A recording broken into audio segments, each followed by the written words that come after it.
Today, we bring you a special program honoring the life and work of the celebrated poet Diane di Prima. This week marks 1 year since her passing in October of 2020. She was at the forefront of the Beat movement as one of its outspoken feminist voices and one of the 20th century's great feminist poets.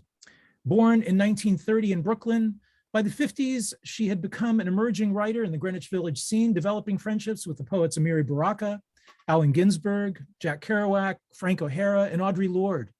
With Amiri Baraka, she co-edited the literary magazine The Floating Bear from 1961 through 1969. She founded Eidolon Editions and the Poets Institute and co-founded the Poets Press and the New York Poets Theater. She moved to San Francisco in 1968. A follower of Tibetan Buddhism, she co-founded the San Francisco Institute of Magical and Healing Arts. She also taught poetics at New College of California, the San Francisco Art Institute, and the Jack Kerouac School of Disembodied Poetics at the Naropa Institute in Boulder, Colorado.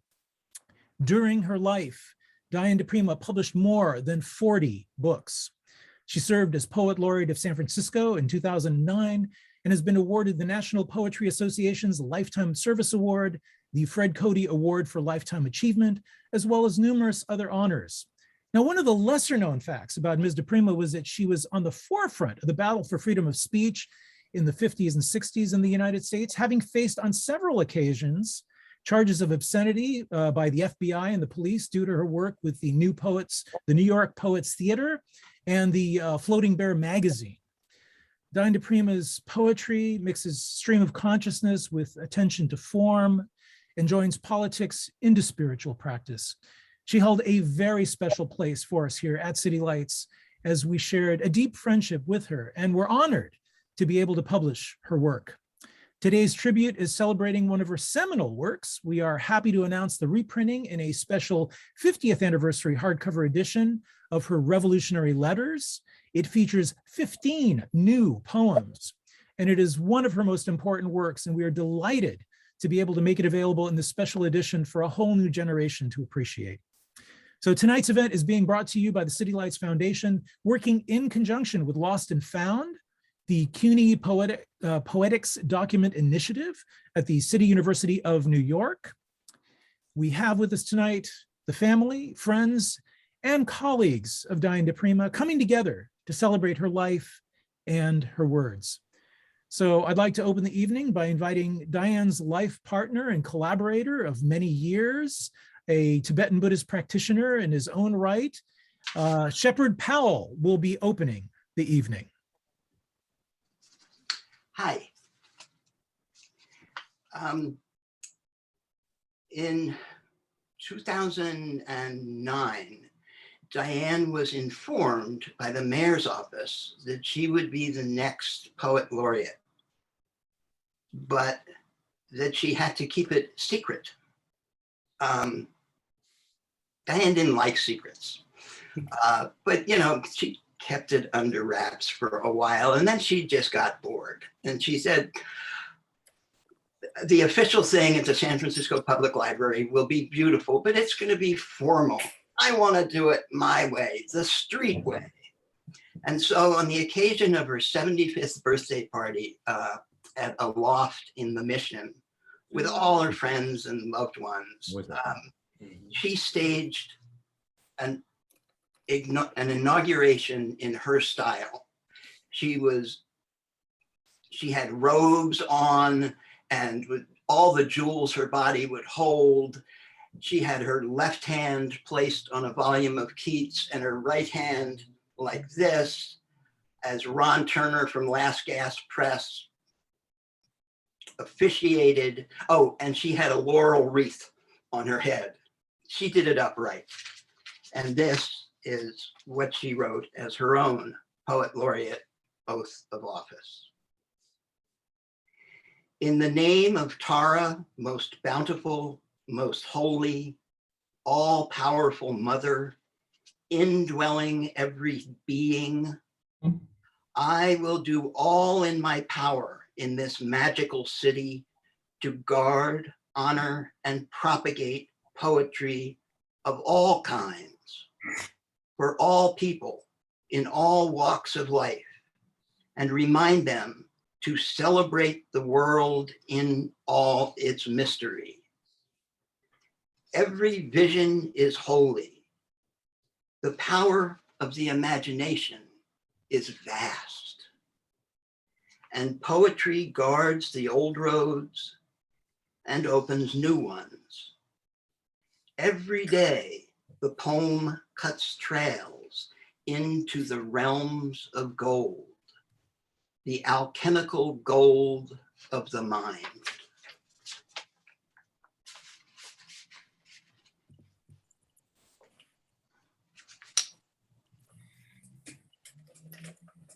This next was written for her friend, the master filmmaker, Stan Brakhage, as his life was winding down. Anticipation of the night, for Stan Brakhage. Approach death. Approach wide-eyed, soft.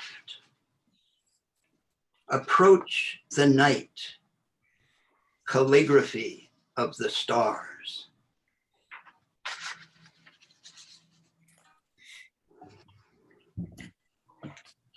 Diane continued writing until the last weeks of her life.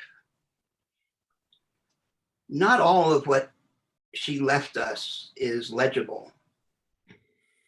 Happily, this one is. So, written during lockdown by what it was adjacent to in the notebook I found. Best guess is it was written sometime in August of 2020.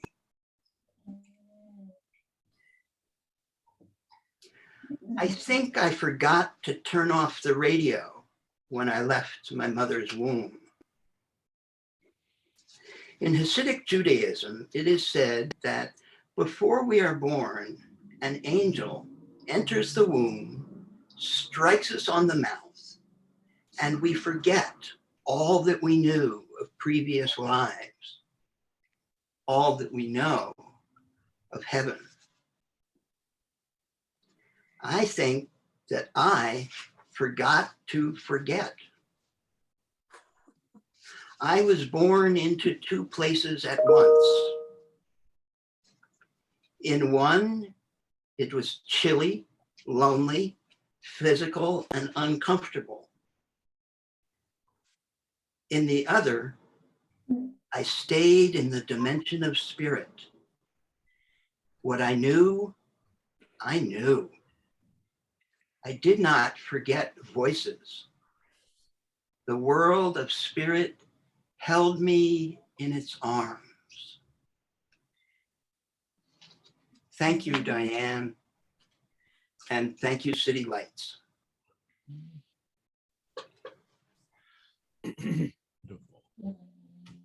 Thank you, Shep. Our next speaker is poet, essayist, and music critic, Hanif Abdurraqib. He is the author of numerous books, his poetry having been published in various journals, including the PEN American, and his essays and music criticism have appeared in The New Yorker, amongst other outlets. We are honored to have him here with us tonight. Welcome, sir. Hey, thanks everyone, and thanks for having me. As always, it's an honor to sit in community with folks who love Diane's work and beyond Diane's work who love Diane. If I'm a little brief tonight, I apologize. I've been stricken with a bout of food poisoning that I am still battling. And so I won't say too much as a preface, but to say that there's something about Diane's work that has always pushed me away from my default cynicism. And I think what does that is the constant reminder that there's almost a requirement to live a life beyond the page. It's one thing to write towards a radical sense of community or politics, whatever that means for you, but it is almost a requirement, I believe, to commit that elsewhere beyond just the page. And I appreciate that as a reminder. My dog is attempting to get some screen time. I'm going to read Revolutionary Letter number 68 which is one I love the most. I think it is the former athlete in me that loves anaphora and repetition, or a chance to start anew and be grounded every few sentences or so. And so I'm going to read Revolutionary Letter 68, and gratitude to City Lights and everyone who I get to kind of share this space with tonight in honor of Diane. Cacophony of small birds at dawn, may it continue. Sticky monkey flowers on bare brown hills, may it continue. Bitter taste of early miner's lettuce, may it continue. Music on city streets in the summer nights, may it continue. Kids laughing on roofs, on stoops, on the beach, in the snow, may it continue. Triumphal shout of the newborn, may it continue. Deep silence of great rainforests, may it continue. Fine austerity of jungle peoples, may it continue. Rolling fuck of great whales in turquoise ocean, may it continue. Clumsy splash of pelican in smooth bays, may it continue. Astonished human eyeballs squinting through eons at astonished nebula who squint back, may it continue. Clean snow on the mountain, may it continue. Fierce eyes, clear light of the aged, may it continue. Right of birth and of naming, may it continue. Right of instruction, may it continue. Right of passage, may it continue. Love in the morning, love in the noon sun, love in the evening among crickets, may it continue. Long tales by fire, by window, in fog, in dusk on the mesa, may it continue. Love in thick midnight, fierce joy of old ones loving, may it continue. The night music, may it continue. Grunt of mating hippo, giraffe, foreplay of snow leopards, screeching of cats in the backyard fence, may it continue. Without police, may it continue. Without prisons, may it continue. Without hospitals, death medicine, flu and flu vaccine, may it continue. Without madhouses, marriage, high schools that are prisons, may it continue. Without empire, may it continue. In sisterhood, may it continue. Through the wars to come, may it continue. In brotherhood, may it continue. Though the earth seem lost, may it continue. Through exile and silence, may it continue. With cunning and love, may it continue. As woman continues, may it continue. As breath continues, may it continue. As stars continue, may it continue. May the wind deal kindly with us. May the fire remember our names. May springs flow, rain fall again. May the land grow green. May it swallow our mistakes. We began the work. May it continue. The great transmutation. May it continue. A new heaven and a new earth. May it continue. May it continue. Thank you, everyone. Thank you, Hanif. That was beautiful. So as mentioned at the outset, Diane had a very deep relationship with City Lights. I personally went to school with some of her kids and saw her at different times in her life. Garrett Caples, our poetry editor, worked very closely with her over the years on her work, editing her 2 posthumously produced works, which we are celebrating this week. I think if anyone got to know Diane pretty well, I would say it was Garrett. So I'd like to welcome next the poetry editor at City Lights, and a remarkable poet in his own right, Garrett Caples. Thanks, Peter. I want to say in preface, I just recently found out the New York Times ran a kind of nasty cartoon about Diane a couple of weeks back in the literary review, in the book review. And I was really, I got a little heated about that. And, but then I actually love it because it means like, she's dead and she still bothers the hell out of people that like enough that that they felt the need to put her down with these books coming out. So, it's it tells you a lot about Diane's power. So I want to read a few of the early revolutionary letters and then one late one. This is revolutionary letter number 8. Every time you pick the spot for a be-in, a demonstration, a march, a rally, you're choosing the ground for a potential battle. You are still calling these shots. Pick your terrain with that in mind. Remember the old gang rules. Stick to your neighborhood. Don't let them lure you to Central Park every time. I'd hate to stumble bloody out of that park to find help. Central Park West or Fifth Avenue, which would you choose? Go to love-ins with incense, flowers, food, and a plastic bag with a damp cloth in it for tear gas. Wear no jewelry. Wear clothes you can move in easily. Wear no glasses, contact lenses. Earrings for pierced ears are especially hazardous. Try to be clear in front what you will do if it comes to trouble. If you're going to try to split, stay out of the center. Don't stampede or panic others. Don't waver between active and passive resistance. Know your limitations. Bear contempt neither for yourself nor any of your brothers. No one way works. It will take all of us shoving at the thing from all sides to bring it down. And this is revolutionary letter number 9, immediately following. And I sort of picked this one because it's one of the more extreme ones, and it just shows you Diane. She wasn't playing around about revolution. Mhm. Advocating the overthrow of government is a crime. Overthrowing it is something else altogether. It is sometimes called revolution. Don't kid yourself. Government is not where it's at. It's only a good place to start. 1, kill head of Dow Chemical. 2, destroy plant. 3, make it unprofitable for them to build again, i.e. destroy the concept of money as we know it. Get rid of interest, savings, inheritance. Pounds money as dated coupons that come in the mail to everyone and are void in 30 days is still a good idea. Or let's start with no money at all and invent it if we need it. Or mimeograph it and everyone print as much as they want and see what happens. Declare a moratorium on debt. The Continental Congress did on all debts, public and private. And no one owns the land. It can be held for use. No man holding more than he can work, himself and his family working. No one work for another except for love. And what you make above your needs be given to the tribe, a common wealth. None of us knows the answers. Think about these things. The day will come when we will have to know the answers.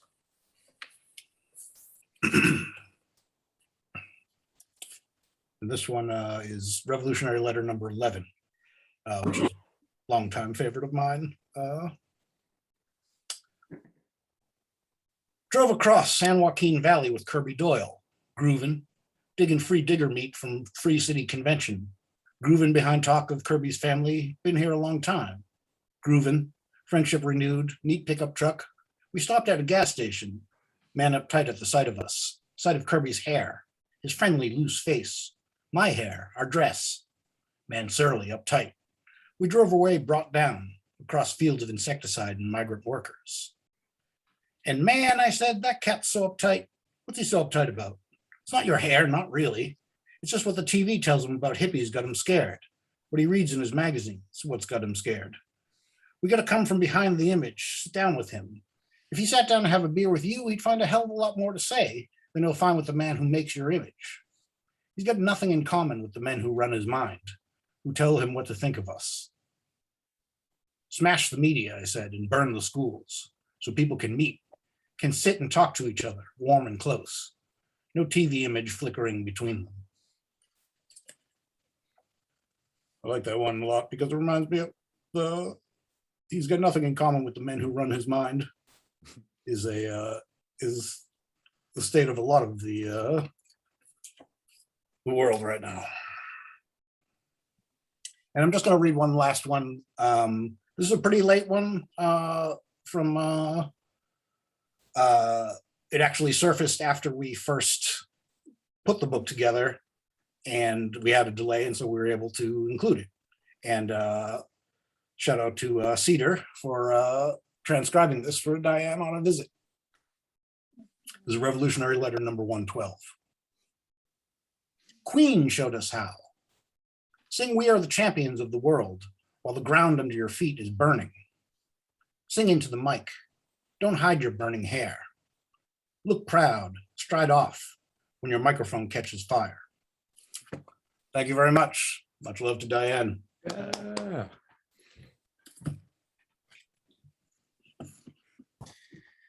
Thank you, Garrett.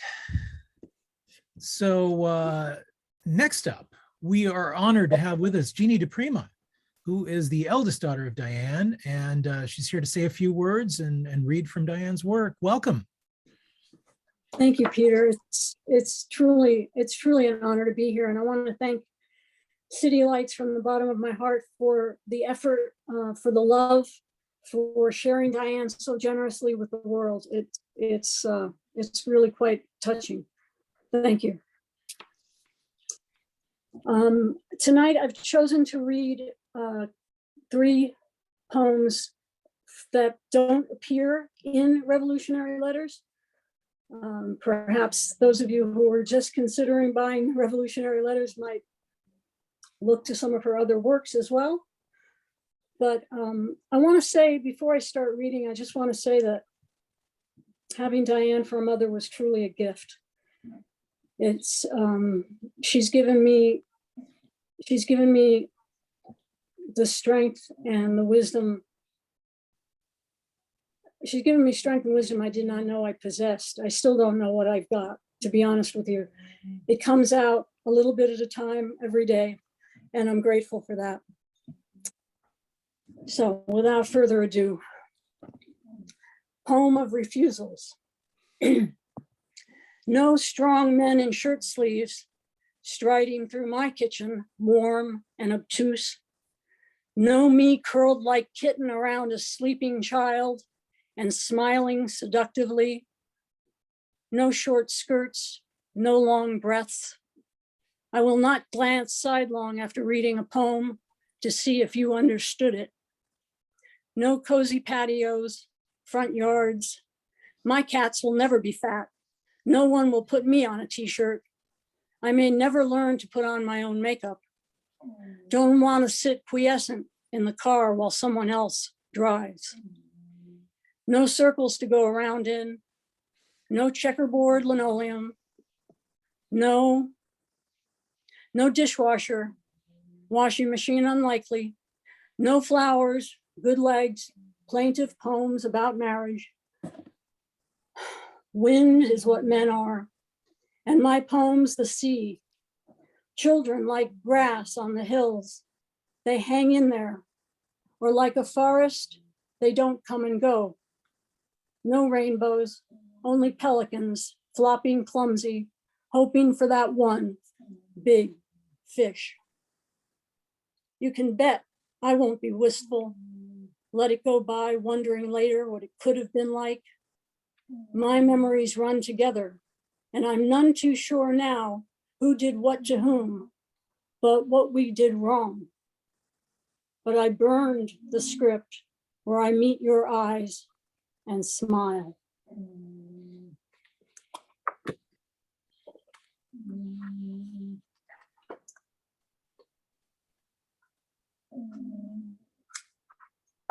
This was one of Diane's favorite poems to read. And I only say that because she read it a lot. And I'm touched. Song for Baby-O Unborn. Sweetheart, when you break through, you'll find a poet here. Not quite what one would choose. I won't promise you'll never go hungry or that you won't be sad on this gutted, breaking globe. But I can show you, baby, enough love to break your heart forever.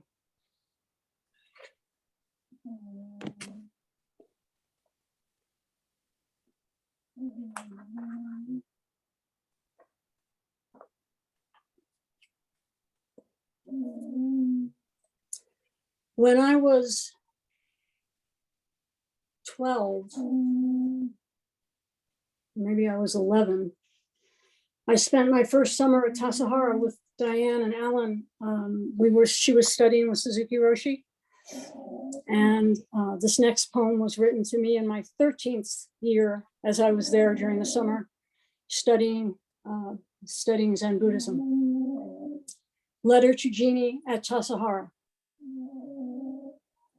Dry heat of the Tassajara Canyon, moist warmth of San Francisco summer, bright fog reflecting sunrise as you step out of September Zendo, heart of your warmth, my girl, as you step out into your Vajra pathway, glinting like your eyes turned sideways at us. Your high, knowing 13-year-old wench smile, flicking your thin ankles, you trot toward adventure, all sizes and shapes. Oh, may it be various for you as it was for me, sparkle like dust motes at dawn in the back of gray stores, like the shooting stars over the Hudson, wind in the Berkshire pines. Oh, you have landscapes dramatic like mine never was. Uncounted caves to mate in, my Scorpio, bright love, like fire, light up your beauty years on these new, jagged hills.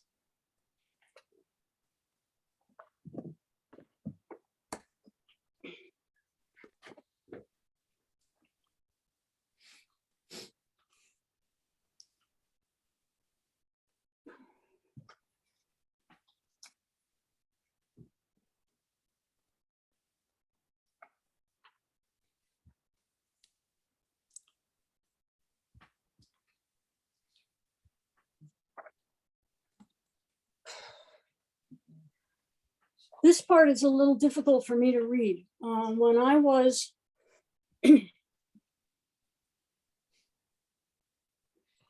young, my mother was very, very close to a man named Freddie Herco. He was I want to say he was like my father figure for my childhood.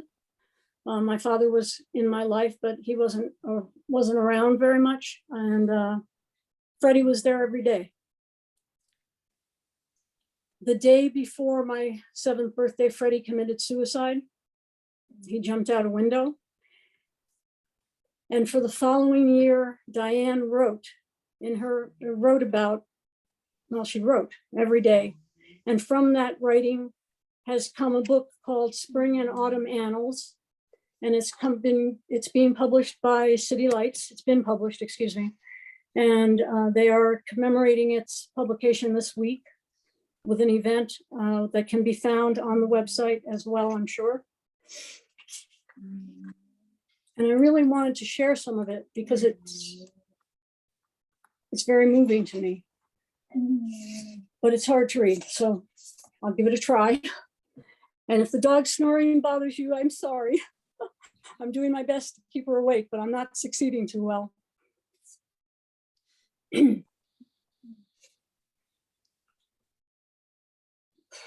October 26th. Oh, it is bright today, the October sun. I follow your odyssey like a new Good Friday throughout this summer week. So gray last year. Sunday was new moon, Collie's night. She sits on your altar now and blesses me. A year ago Sunday, did Alan and I take the LSD on which we foresaw a tremendous setting out, pronouncing the words, "Let it come down," resigning our posts as one of the two poles that held up this continent. The Burmans were balancing the other side. The LSD trip was my jeweled brick meditation wall, followed by 2 days, yours with Debbie Lee. When you saw that you had indeed destroyed your house, when you saw you were indeed the king who dies, when you came out of your curtained separate room and gently, for hours, taught Debbie what you knew, made her lie down, teaching her every muscle, as she so sadly now recalls and so gratefully. Now, knowing then your decision, it comes clear you knew it. We went on, lightly resigning a task too heavy for us, telling each other the apocalypse had already happened, as indeed it had in your seeing. We went blithely on. The moon was full, the harvest moon.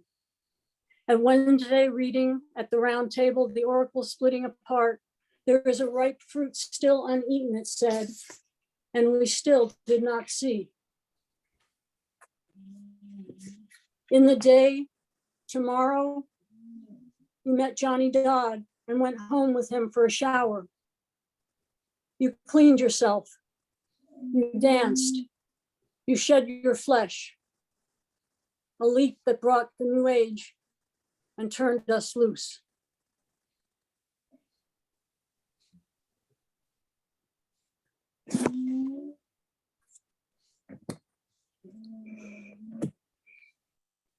You have to read the book. Thank you so much, City Lights. Thank you for the honor of being able to read some of my mother's work and share it with this wonderful audience. Thank you. Thank you, Jeannie. Such a pleasure to have you with us. Next up is a poet, educator, activist, and writer on art, literature, and film. He has several books out published by not only City Lights, but Wave Books, Ugly Duckling Press, and others. Please give a warm welcome to Cedar Sigo. Thank you. Thank you so much, everyone. So nice to be here to read for Diane. I'm going to read Revolutionary Letters and then one poem from this amazing chapbook, Outtakes. And I also want to mention that oftentimes when I want to hear Diane's voice, I go to the Naropa audio archives. There are so many recordings of Diane reading from the 70s through the 80s, through the 90s, you know, if you've already listened to everything on YouTube. And there's nothing really on Pen Sound. So that's a good resource if you don't know about it. Okay. Revolutionary Letter number 27. How much can we afford to lose before we win? Can we cut hair or give up drugs, take job, join Minutemen, marry, wear their clothes, play bingo? What can we stomach? How soon does it leave its mark? Can we, living straight in a straight part of town, still see our people? Can we live if we don't see our people? It is better to lose and win than win and be defeated, said Gertrude Stein. Which would you choose? There's that question again. And this is number 40 for Emmett Grogan. If the power of the word is anything, America, your oil fields burning, your cities in ruins, smoldering, pillaged by children, your cars broken down at a standstill, choking the roads, your citizens standing beside them, bewildered or choosing a packload of objects, what they can carry away. If the power of the word lives, America, your power lines down, eagle-eyed lines of electric, of telephone, towers of radio transmission toppled and rankling in the fields, setting the hay ablaze, your newspapers useless, your populace illiterate, wiping their asses with them. If the word has power, you shall not stand, America. The wilderness is spreading from the parks you have fenced it into. Already, desert blows through Las Vegas. The sea licks its chops at the oily edges of Los Angeles. The camels are breeding, the bears, the elk are increasing. So are the Indians and the very poor. Do you stir in your sleep, America? Do you dream of your power? Pastel-colored oil tanks from sea to shining sea? Sleep well, America. We stand by your bedside. The word has power. The chant is going up. And 59. So many different types of poetry, but under this one heading of revolutionary letters. So 59. What we need to know is laws of time and space they never dream of. Seek out the ancient texts, alchemy, homeopathy, secret charts of early Rosicrucians, Giordanisti, Grok synchronicity Jung barely scratched the surface of. Look to the heresies of Europe for blood roots, remnants of pre-colonized, pre-Roman Europe, insistent, hopeful resurgence of communards, free love and joy. In God, all things are common. Secret celebration of ancient season, feasts and moons, rewrite the calendar. Head-on war is the mistake we make time after time. There is a way around it, way to outflank technology, short-circuit energy crisis, retreat and silence, cunning, courage and love. And let's see. Oh yeah, 109.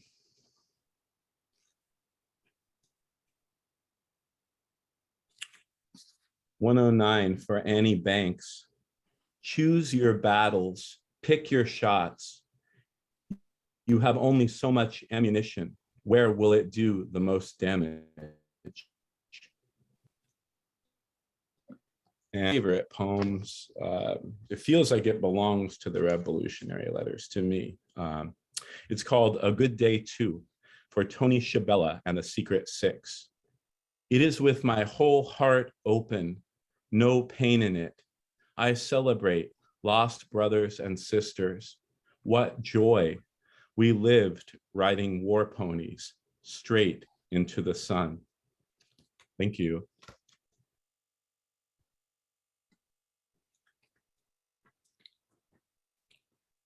Thank you, Cedar.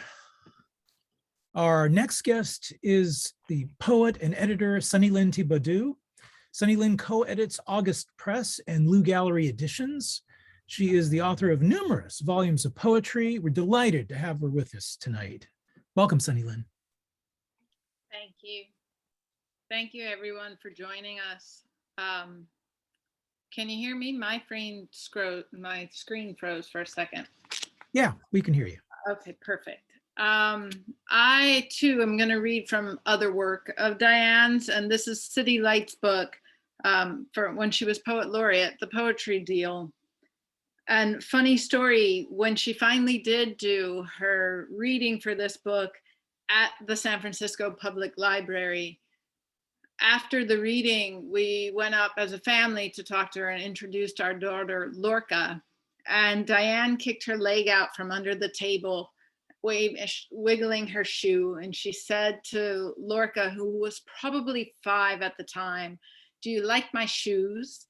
And they were red and they looked very comfortable. And Lorca said she did. But in our house, we still refer to her as Diane with the red shoes. So this is just one from this, and then 2 others from another. This is Fillmore and Hayes. And this happens to be my neighborhood. It never stopped being the Wild West, a different bolster, different gunfighter stance, but that same desperate taste, blood in the mouth, corral or liquor store. It never stopped being the Lincoln County Wars.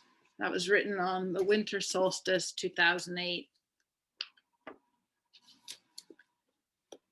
This is The Colors of Brick for Michael McClure.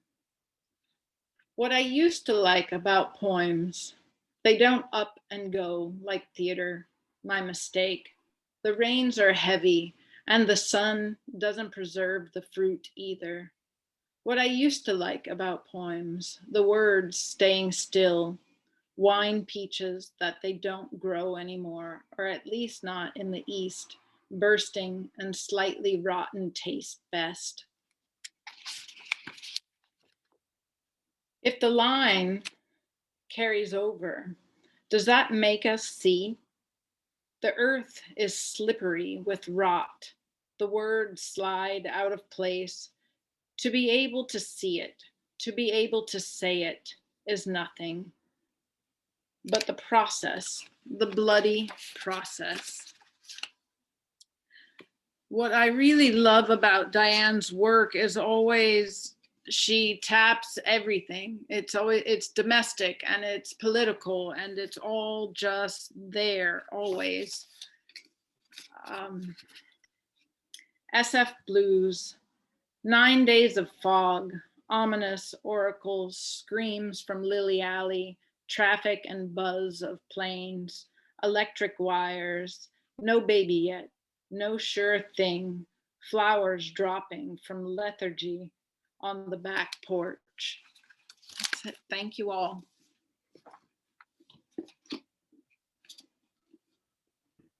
Thank you so much for that. Up next is the poet, Wendy Trevino. I'm going to need to unmute you, Wendy, because I think your audio is down.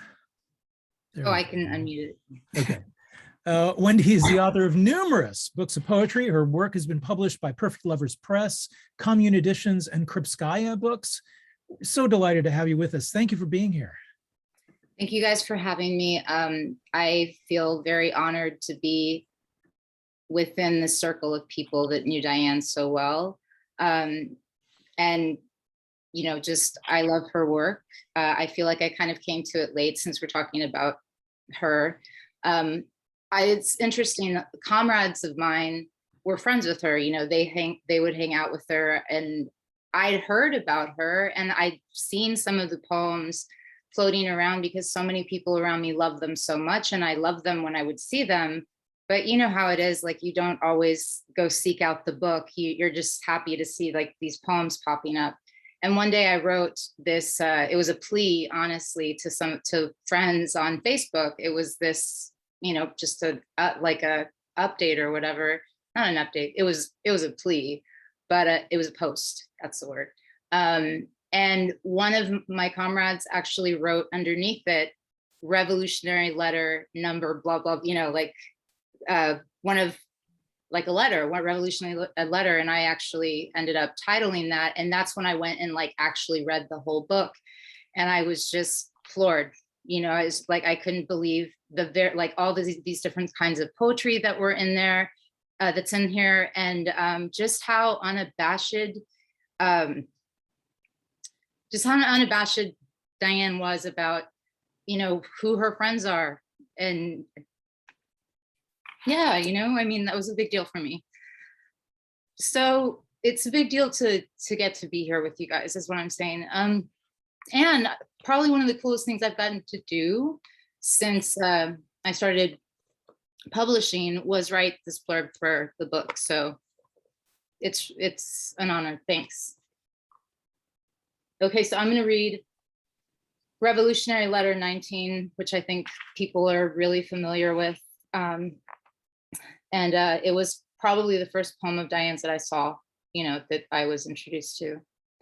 Revolutionary Letter 19, for the Poor People's Campaign. If what you want is jobs for everyone, you are still the enemy. You have not thought through clearly what that means.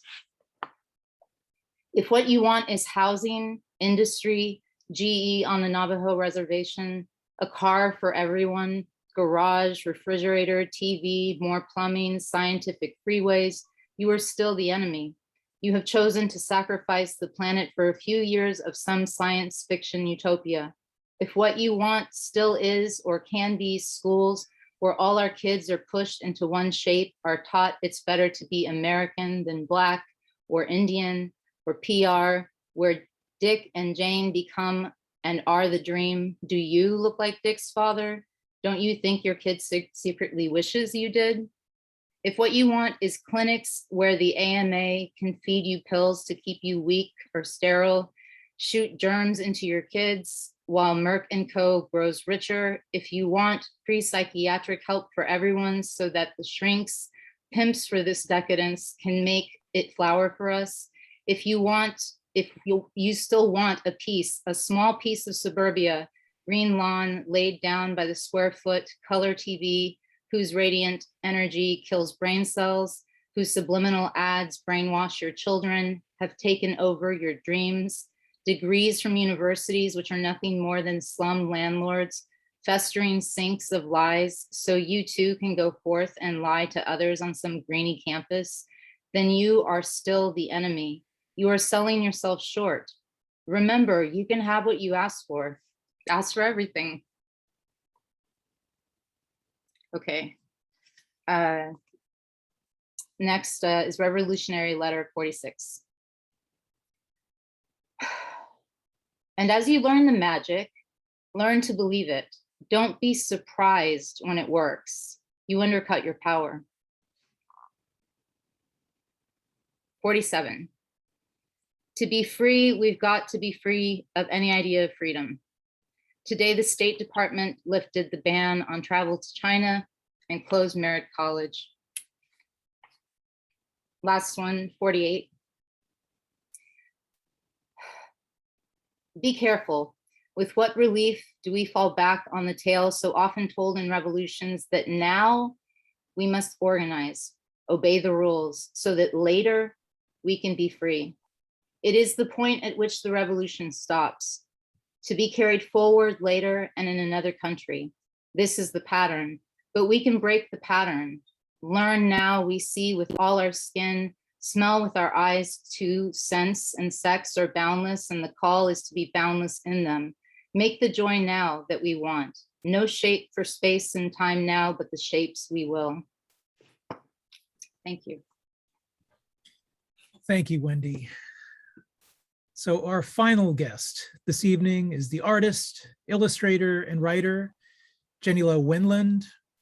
She studied poetry and art with Diane di Prima for many years and developed a strong friendship with her. So join us in giving her a warm welcome. Hello, so honored to be here. I first discovered Diane's poetry in the jungles of Maui, Hawaii, when I was a 19-year-old wandering poet.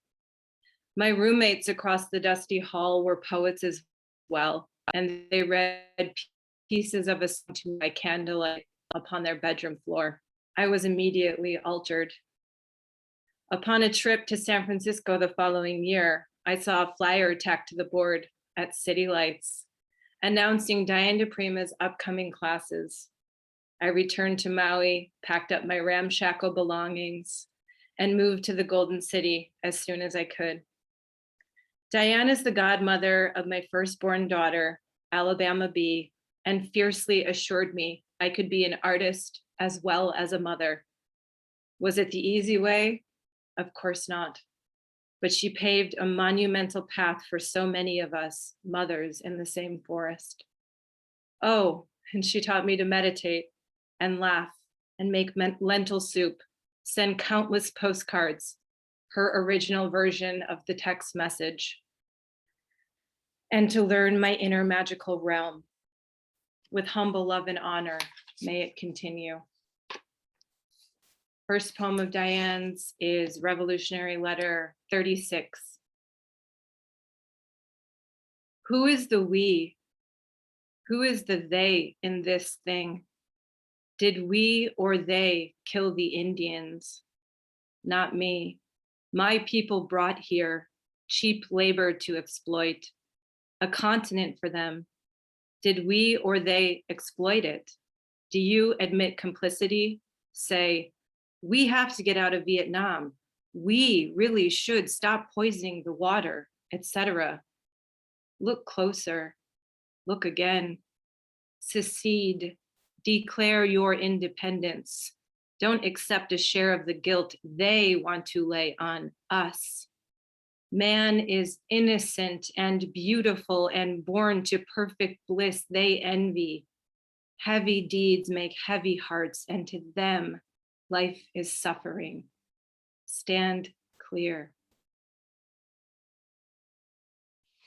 And next, from, again, the Poetry Deal, incredible book I recommend buying from City Lights immediately.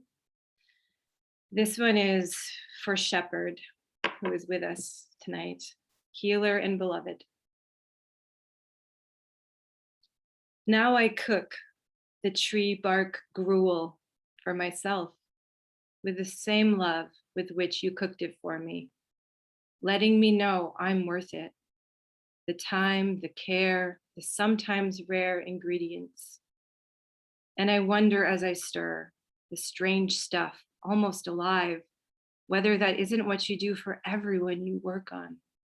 Letting them know as you chant the purifying mantra, touch the crown of their heads as it hasn't been touched since they were newborn. If then, letting them know they are worth all care, all tenderness. They are gold of the gold, so precious. Carry the source. It bubbles, a luminous spring through every cell of their sickly, tired bodies.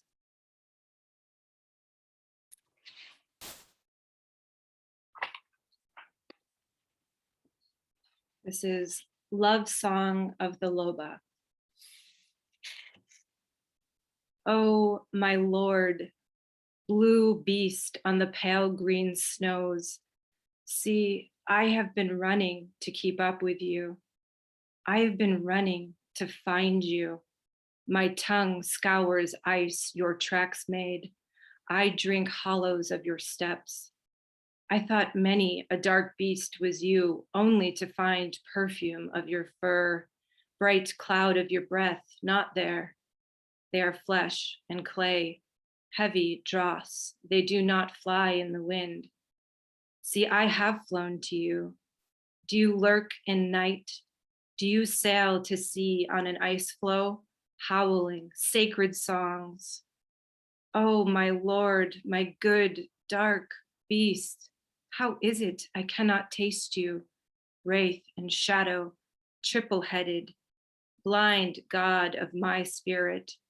You burn blue flame on the green ice. Long shadows lick at your eyes.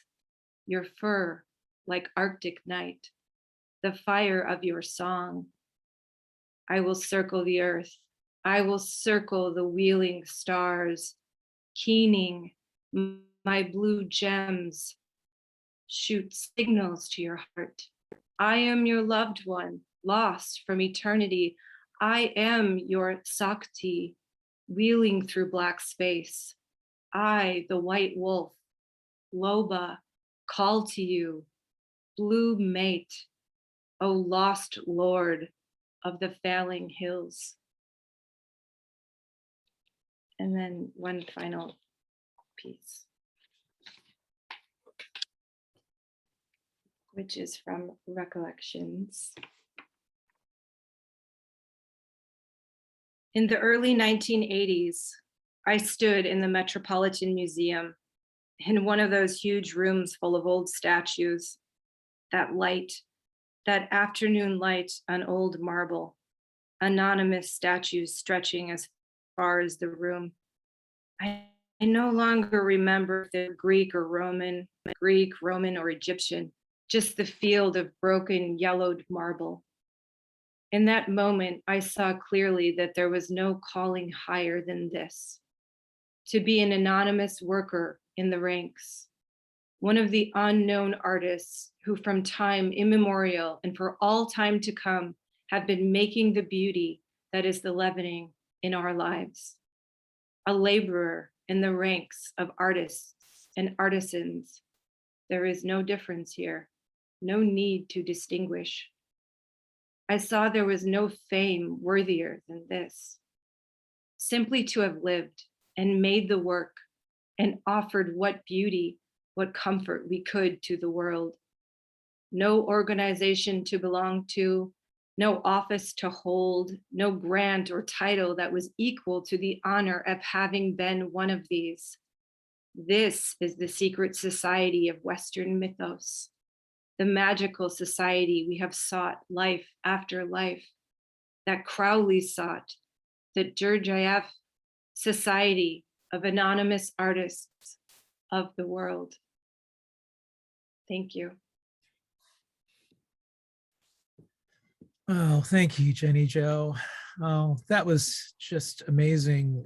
What an evening. It has been really incredible. This wraps up our program, but this coming Saturday, October the 30th at 1 p.m. Pacific Daylight Time, we will continue our celebration of the life and work of Diane di Prima with the launch party for her new book titled Spring and Autumn Annals, which is, of course, published by City Lights.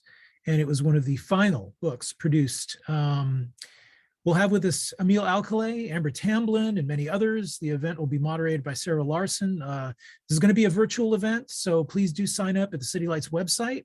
Tonight's event is brought to you by City Lights Foundation, working in conjunction with Lost and Found, the CUNY Poetics Document Initiative at the City University of New York. Everyone, thanks for joining us. Please be safe, be well. We love you all. Hope to see you soon.